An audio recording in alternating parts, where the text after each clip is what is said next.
The idea behind obligations is that it serves as a queue. All of the payouts that you owe but have not yet processed build up here. When you're ready, you come into Siren and create a fulfillment to tally up all of the pending obligations you have and turn them into a fulfillment. A fulfillment consolidates all of these obligations into individual payout records. When creating a fulfillment, obligations are tallied and converted into payout records, one for each collaborator. Once the payout records are established, they can be managed in a couple of different ways, but we'll get into that in a moment. First, let's create a fulfillment for all of our existing obligations. So right now we have these 3 obligations that we've created. There's 2 different ways we can approach creating this fulfillment. First off, we can manually check and select any obligations that we want to pay and create a fulfillment directly from them. Here you'll see that it will give you the details of what that fulfillment will look like, the total amount that we'll owe, and what obligations were effective. So you could do it that way, where you select individual obligations and create the fulfillments. Alternatively, if we go back, you can click Create Fulfillments from Pending right here, and it will automatically take all of the pending obligations and turn them into a single fulfillment.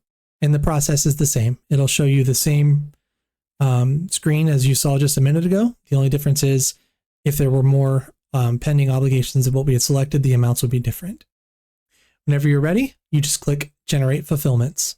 And just like that, we have a fulfillment that was created.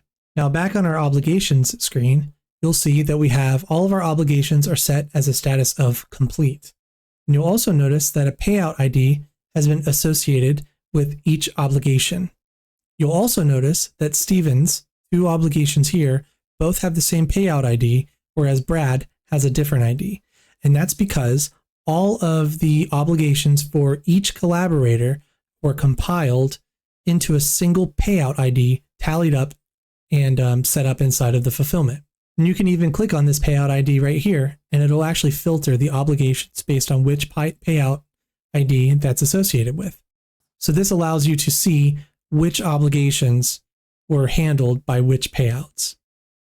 Okay, so now if we go over to fulfillments, we're going to see that we have a single fulfillment, and a fulfillment has many payouts. So if we click on this fulfillment right here, you'll see there they are. There's payout ID 1 and 2, one for Steven and one for Brad. The totals of $16.35 for Steven and $1.80 for Brad.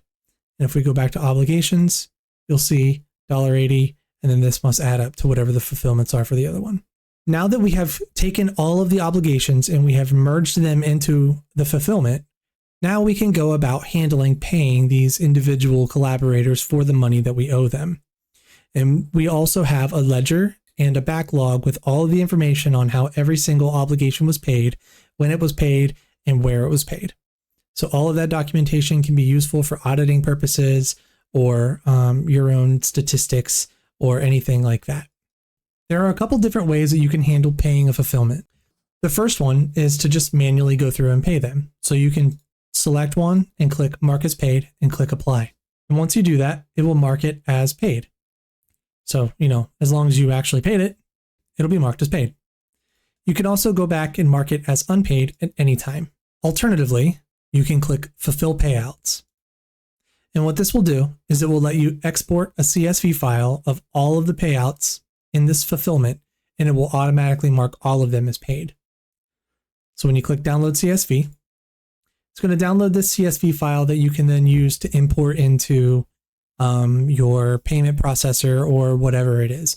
Now, if we go back and we take a look at fulfillments and we click on the fulfillment ID, you're going to see that all of the fulfillments were automatically marked as paid.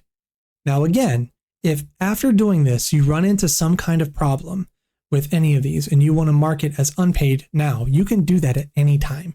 You can come back and mark this as unpaid. So maybe Steven comes back to you and says, I never received my payment, or maybe something went wrong when you were trying to pay him after you exported it. No big deal. Just come back in here, mark it as unpaid. Now you have a way to be able to keep track of who is and who isn't paid.